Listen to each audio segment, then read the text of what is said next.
And so you see the system that we have today comes from those very different times.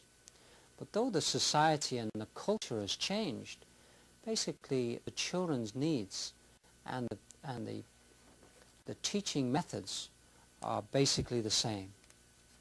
I hope that as you look together at that, you'll be encouraged to see how things have moved, and yet how the problems and the needs are virtually the same as they were in Robert Raikes's day. Now, the second part of this section you'll find on page 7 and following of the participants' manual.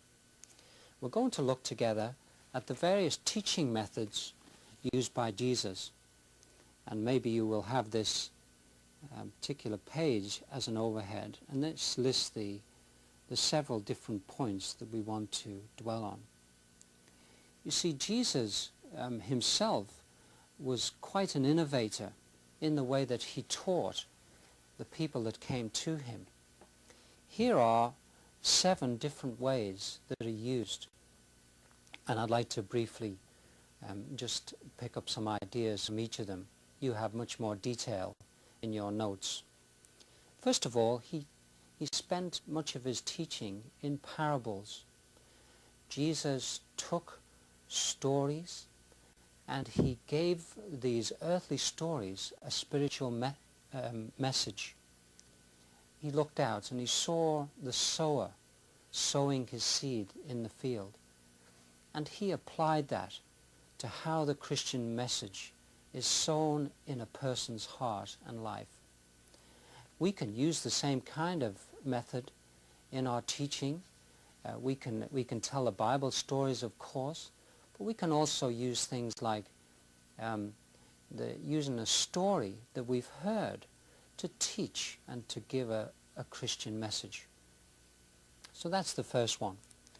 The second one is Jesus sometimes used objects in his teaching. He took a flower and he said, "See the lilies of the field. They don't sow or reap, and yet your heavenly Father has provided these, cares for these." And so we can take simple objects like that, and we can use them to show different aspects of God in our own lives. Jesus took a child. This is the third one. We can teach by showing people's lives, perhaps some of the great missionaries, the great reformers, the Wilberforces of our recent times. Jesus took a child and he said, "See how lowly this child is." And he said to his disciples, "Learn meekness from this child." And I think that's very important, that we use people's lives to illustrate how God is working, not just way back in the Old and New Testament, but even today.